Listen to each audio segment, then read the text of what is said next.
You probably press this button without even thinking, maybe hundreds of times a year, but in the few milliseconds after you click it, your browser, the website, and sometimes dozens of completely different companies all start exchanging tiny pieces of information.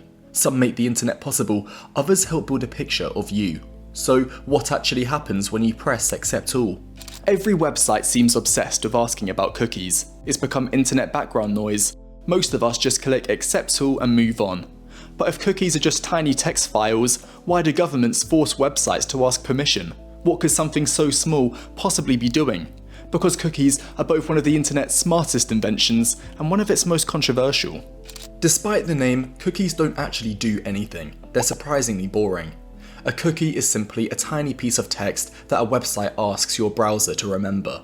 Think of it like a luggage tag. On its own, it's meaningless. It simply helps the website recognize you later. And that solved a huge problem. Because every time your browser loads a web page, it's essentially introducing itself like a complete stranger. Hi, I'd like this page. The website sends it and immediately forgets you ever existed. The internet was designed this way. Every request was independent. No memory, no ongoing conversation, which created a problem. How do you stay logged in? How does a shopping basket remember what's inside it? How does YouTube know you've already watched half a video? The answer is cookies. Imagine if every time you clicked onto another page, YouTube forgot who you were, Amazon emptied your shopping basket, your email asked for your password. Every single click. The modern internet would be almost unusable. So the first time you visit a website, they give your browser a tiny piece of text containing a unique ID, usually just a long string of random letters and numbers. Your browser stores it, then every future visit says, "Hi, it's me again." The website recognizes that ID, and suddenly it remembers you. That's how you stay logged in, how your shopping basket survives, why dark mode is still enabled, why YouTube remembers where you stopped watching, and it's worked like that since the mid-1990s. So far, cookies sound pretty great, because they are. But somebody soon realized if cookies could remember you for one website, they could remember you across thousands. Imagine you search for hiking boots, don't buy anything, then for the next 2 weeks, hiking boots seem to follow you around the internet. That's not magic, it's often the result of advertising cookies talking to advertising networks. And it doesn't stop with hiking boots. Over weeks, months, sometimes years, those companies can begin building a surprisingly detailed profile. The sports you follow, the holidays you're planning, whether you're shopping for a baby. Not because one website knows everything, but because hundreds of different websites recognize the same browser through third-party cookies. Here's the part most people get wrong.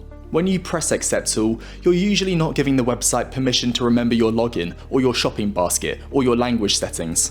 Those rely on what's known as essential cookies. Without them, many websites would simply break or not function properly. Think of them as the cookies that keep the lights on. What you're mainly saying yes to is everything else. Analytics cookies, personalization cookies, advertising cookies, especially third-party cookies that allow advertisers and analytics companies to measure what you do and, in many cases, recognize your browser across multiple websites. So what happens if you press reject all? Surprisingly, most websites still work perfectly well. You can still log in, buy things, fill your basket, because those essential cookies are still allowed.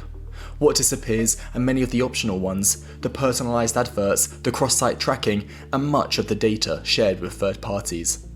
If cookies have been around since the 1990s, why are websites only asking about them now? Because they didn't always have to. Cookies worked quietly in the background. Most people had no idea they even existed. Then advertisers started using the same technology to track people across the web. Government stepped in. Now websites have to ask before using many of those non-essential cookies. So the next time a website asks accept all, it might seem like a simple question, but that's not really the choice you're making. The real question is, who do you want to remember you? Just the website you're using so it can keep you logged in and remember your basket? Or dozens of other companies that can recognize your browser long after you've left, simply because you clicked one button? Cookies didn't change the internet because they let websites remember you, they changed it because they let everyone else remember you too. Thanks for watching, and I'll see you next time.